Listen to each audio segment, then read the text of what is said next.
Welcome to PCM coaching centre. कक्षा 12 की आज कक्षा 12 के अव्यूह यानी मैट्रिक्स के प्रश्नावली 3.4 को पढ़ेंगे। 3.4 में प्रारंभिक रूपांतरण का प्रयोग हम लोग सीखेंगे। तो प्रारंभिक रूपांतरण का प्रयोग जानने से पहले हम कुछ इसके बारे में जान लेते हैं थोड़ा सा। किसी व्युत्क्रमणीय वर्ग अव्यूह एक वह अव्यूह है जिससे मूल अव्यूह को गुणा करने पर इसका अव्यूह प्राप्त होता है। इसको ए इनवर्स से प्रदर्शित करते हैं। तो ए इंटू ए इनवर्स बराबर आई होता है, या ए इनवर्स ए बराबर भी आई होता है। तो आई तो समक अव्यूह है, इकाई अव्यूह है। तो इसको हम लोग अब इसके ऊपर 3.4 के सारे क्वेश्चन लगाए जाएंगे। तो हम अभी लगाकर आपको दिखा रहा हूँ एक एक क्वेश्चन को। तो प्रश्न संख्या 1 से 17 तक के अव्यूहों के व्युत्क्रम यदि उनका अस्तित्व है तो प्रारंभिक रूपांतरण के प्रयोग से ज्ञात कीजिए। तो प्रारंभिक रूपांतरण से प्रयोग से हम ज्ञात करते हैं, इसको हल करके दिखाते हैं आपको। देखिए ए बराबर आई ए, तो ये कि ए का ये मान है, तो ए का मान यहाँ रख देते हैं। फिर आई का मान आपका रहा इकाई अव्यूह है, 2/2 कोटि का है, तो 2/2 कोटि के इकाई अव्यूह ये होता है। फिर ए यहाँ होता है। अब इसमें एल्गोरिथम उपयोग करते हैं। एल्गोरिथम अपने मन से देखिए हमको क्या करना होता है। पहले का नंबर इसको हमको इकाई अव्यूह बनाना होता है, इसको इकाई अव्यूह बनाना होता है। तो इसको इकाई अव्यूह बनाने से पहले हम इसको एल्गोरिथम लेंगे। देखिए इसको ये तो एक है, ठीक है, लेकिन इसको क्या बनाना है, 0।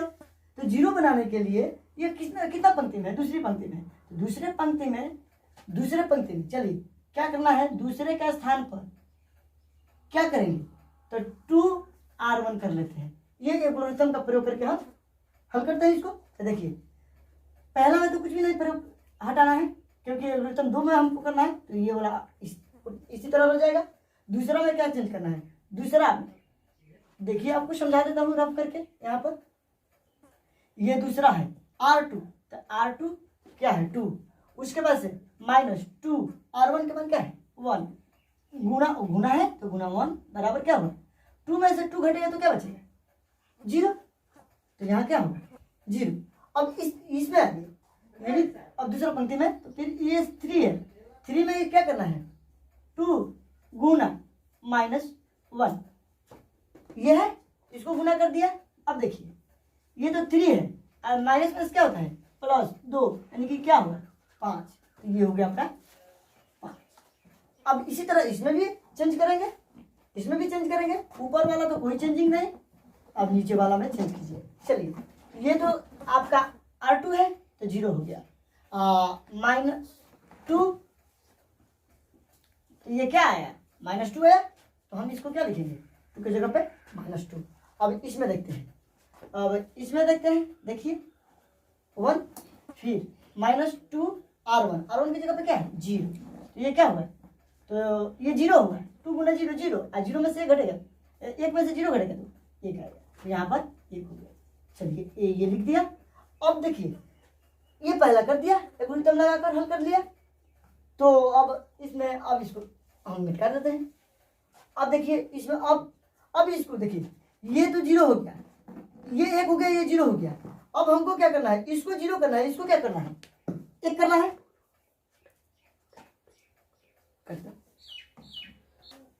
अब इसको देखो, अब इस दूसरे पंक्ति, अब ये 0, अब इसको 1 करना है और इसको 0 करना है। तो इसको 1 करने के लिए हम एक और एल्गोरिथम लेते हैं। R2 में क्या करेंगे, R2 1/5, 5 से भाग दे देंगे तो ये 1 आ जाएगा। तो इसको 5 से हम भाग दे देते हैं, किसमें R2, ठीक है। चलिए इस एल्गोरिथम का प्रयोग करते हैं। तो ऊपर वाले में तो कुछ भी नहीं चेंज करेंगे, नीचे वाले में अगर इसमें R2 में अगर 0 में 5 से 1/5 से 5 से भागा देंगे तो क्या आएगा 0, और इसमें भागा देंगे तो क्या आएगा 1 आएगा। ये तो हो गया। और इसमें आइए, ये ऊपर वाला तो चेंजिंग ही नहीं होगा, दूसरे में देखिए, इसमें 5 से भागा देंगे तो 2/5 आ जाएगा, इसमें 5 से भागा देंगे तो 1/5 आ जाएगा। चलिए ए इनवर्स। अब देखिए, अब इसको क्या करना है, 0। तो इसको 0 करने के लिए R1 पंक्ति है, तो R1 पंक्ति को 0 करने के लिए चलिए एल्गोरिथम एक और उपयोग कर लेते हैं। R1 के स्थान पे हमें R1 आप प्लस R2 कर लेते हैं, ठीक है। ये एल्गोरिथम का उपयोग करते हैं और देखते हैं हल करके। देखिए, तो ये एल्गोरिथम का प्रयोग करेंगे तो R1 के स्थान पे ये तो 0, ये तो 1 हो जाएगा, और इसको करेंगे तो क्या होगा, 0 जोड़ेंगे तो अब दूसरी पंक्ति में तो कोई चेंजिंग ही नहीं करना है। चलिए ये हो गया। अब इसमें आइए, इसको और इसको जोड़ेंगे, तो इसको जोड़ेंगे तो क्या आएगा आपका, इसको जोड़ेंगे तो आपका 3/5 आ जाएगा। इसको हल करेंगे तो इस एल्गोरिथम पर, और इसको हल करेंगे तो क्या आएगा आपका 1/5 आएगा। और इसको तो कोई चेंजिंग नहीं करना है, तो ये इसी तरह लिख लीजिए। ये ए हो गया, ठीक है। अब फाइनली आंसर क्या होगा आपका, ए इनवर्स बराबर ये है ना, इधर उसको उधर ले जाएंगे, है तो आई हो गया, तो ए इनवर्स बराबर ये आंसर हो गया आपका फाइनली 3/5 1/5 -2/5 और 1/5। ये आपका आंसर हो गया पहले क्वेश्चन का, ये आपका पहले क्वेश्चन का आंसर हो गया। ये क्वेश्चन 2 है, इसको हल करते हैं प्रारंभिक रूपांतरण प्रयोग द्वारा। देखिए ए बराबर आई है, अब ए का मान ये रहा, और आई का मान इकाई अभी है 2 गुना 2 को, ठीक है, तो ये रहा ये। अब इसको हम इसको एक बनाएंगे, इसको नहीं, अब इसको देखिए क्या करते हैं, ये तो सिंपली से इसको कर लेते हैं, एक एल्गोरिथम लगा लेते हैं। R1 के जगह R2 का मतलब कि परिवर्तित कर देते हैं। परिवर्तित मतलब कि एक नीचे पहले R1 पंक्ति दूसरी पंक्ति पे चल जाएगा, दूसरी पंक्ति पहली पंक्ति पे, तो ये रहा परिवर्तित हो गया। तो ये इसमें परिवर्तित किया तो इसमें भी परिवर्तित करना पड़ेगा, तो इसमें भी परिवर्तित कर देता हूँ, लीजिए ये हो गया, परिवर्तित हो गया ए।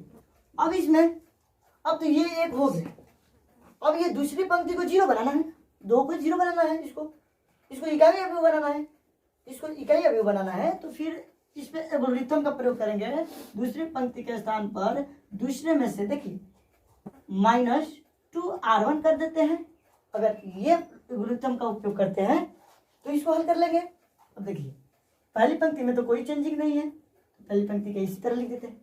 अब दूसरी पंक्ति में आइए, दूसरी पंक्ति में आपको दिखा देता हूँ, एक रफ करके दिखा देता हूँ। देखिए 2,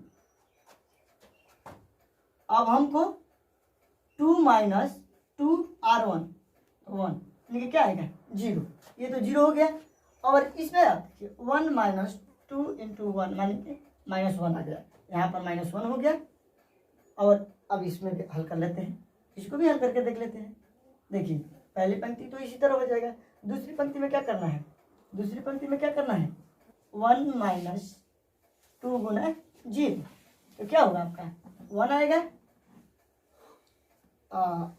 इसको हल करेंगे तो क्या आएगा, इसको हल कर लेते हैं 0 -2 गुना 1 -2 आएगा, ये -2 आ गया ये। अब फिर इसको मिटाते हैं। अब देखिए ये हो गया 1 0, अब इसको क्या करना है 1 करना है, इसको क्या करना है 0 करना है। तो यहाँ पर कौन सा एल्गोरिथम लगाएंगे कि ये 0 हो जाएगा। तो हम इस एल्गोरिथम को लगाने के लिए हम क्या करते हैं, R2 के स्थान पे -R2 कर लेते हैं। क्या कर लेते हैं -R2 कर लेते हैं, R2 के स्थान पे -R2 कर लेते हैं। तो चलिए 1 1 तो ठीक है, अब R2 के स्थान पर -2, इसमें तो 0, ये तो 0 हो जाएगा, ये प्लस हो जाएगा मान, और ये 0 1 ये -1 हो जाएगा, और ये क्या हो जाएगा +2 हो जाएगा ये। अब इसमें क्या एल्गोरिथम अपनाएंगे। अब देखिए ये एक हो गया, अब इसको केवल क्या कर देना है 0 कर देना है। तो जीरो करने के लिए क्या करेंगे, देखिए क्या करेंगे, यहाँ पे यहाँ पर एल्गोरिथम अपना लिया, तो इस अब अगला एल्गोरिथम क्या अपनाएंगे, अपना लेते हैं। हमको R1 के स्थान पर करना है R1 माइनस R2 कर लेते हैं। तो अब देखिए इस एल्गोरिथम द्वारा हम इसको हल करके दिखा देता हूँ आपको। देखिए इसमें तो माइनस करेंगे तो ये 1 रह जाएगा, इसमें करेंगे तो क्या आ जाएगा, ये 0 आ जाएगा, ये 0 आ जाएगा, ये 1 आ जाएगा। अब इसमें कीजिए, थोड़ा एल्गोरिथम को इधर साइड में लिख देते हैं, थोड़ा और साइड में। देखिए देखिए अब इसमें कीजिए, इसमें 0 में अगर हम R1 में माइनस R2 करते हैं तो क्या होगा, +1 होगा। इसमें अगर हम करते हैं R1 माइनस R2 तो ये -1 हो जाएगा। इसमें करेंगे तो ये तो इसमें चेंजिंग ही नहीं करना है, ये तो ए इनवर्स का मान आपका क्या हुआ, ए इनवर्स का मान 1 -1 -1 2, ये हो गया आंसर फाइनली 2 का। अब इसका तीसरा का क्वेश्चन देखिए, ए बराबर आइए ए का मान डाल देते हैं 1 2 3 7 और आई का मान 1 0 0 1 और ये। अब इसमें इसको इकाई अवयवी बनाना है, इसको इकाई अवयवी, तो ये एक तो है, अब इसको क्या करना है, 0 बनाना है। तो हम कौन सा एल्गोरिथम लेंगे, जरूरी नहीं कि हम जो एल्गोरिथम लेंगे वही आप लोग लेंगे, अपने मन से आप दूसरे भी ले सकते हैं। तो चलिए एल्गोरिथम लेते हैं, R2 के स्थान पर हमें R2 में से 2R1 घटा देते हैं, तो ये 0 हो जाएगा। देखिए कैसे, R1 तो इसी तरह छूट जाएगा, ये 0 हो जाएगा। और इसमें देखिए R2 में से 7 में से 3 दूनी का क्या होता है 6, 7 में से 6 घटेगा तो क्या बचेगा 1। अब इसमें पहला तो इसी तरह हो जाएगा, और इसमें R2 में से हम 2R1 घटाएंगे तो -2 हो जाएगा यहाँ पर, और ये R2 में से 2R1 घटाएंगे तो ये 1 होगा, और ये हो गया। अब इसमें ये 1 1 हो गया, ये 0 भी हो गया, तो इसको क्या करना है, केवल 0 बनाना है। तो इसको 0 बनाने के लिए हम क्या एल्गोरिथम का उपयोग करेंगे, R1 में हमने क्या किया, R1 में से घटा दिया किसको, 3R2 को। अब घटा देते हैं, तो ये तो आपका 1 हो गया, ये घटा दिए तो 0 हो गया, ये 1 0, इसमें तो कोई चेंजिंग ही नहीं नीचे वाले में करना है, नीचे वाले में कोई चेंजिंग नहीं करना है, ये ऊपर वाला के लिए एल्गोरिथम है। इस एल्गोरिथम को और इसको भी ले लीजिए। चलिए अब इसमें देखिए R1 के स्थान पर 3R2, तो माइनस 3 दूनी 6, तो माइनस में प्लस हो गया, ये 7 हो गया, ये तो ये क्या हो गया, ये आपका 0 3 तो -3 हो गया। और ये तो दोनों इसी तरह लिखाएगा, तो ए तो अब ए इनवर्स का फाइनल आंसर क्या आएगा आपका, ए इनवर्स का ये आ गया आंसर 7 -3 -2 1, यही फाइनली तीसरा का आंसर होगा। अब देखिए दोस्तों, 3 क्वेश्चन मैंने आपको लगाकर दिखा दिया, और 1 से लेके 15 तक सारे क्वेश्चन इसी तरह लगेंगे, तो आप लोग को सारे क्वेश्चन मिलेगा। लेकिन अब ये बनाऊंगा नहीं, आपको सभी क्वेश्चन को स्लाइड करके मैं दिखा देता हूँ, सोल्यूशन आपको दे देता हूँ, और आप लोग अपने घर में अपने से प्रैक्टिस कीजिए और इसको लगाने की कोशिश कीजिए। उसके बाद से 16 17 और 18 क्वेश्चन मैं बताऊंगा, वो 3/3 कोटि का भी है, और उसके लिए उसको हल करके ए इनवर्स का मान मैं दिखाऊंगा। तो आपको क्वेश्चन 4 5 से लेकर 15 तक स्लाइड करके दिखा।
तो मेरे प्यारे बच्चों, मैंने आपको 1 से लेकर 14 तक क्वेश्चन सब करके दिखा दिया।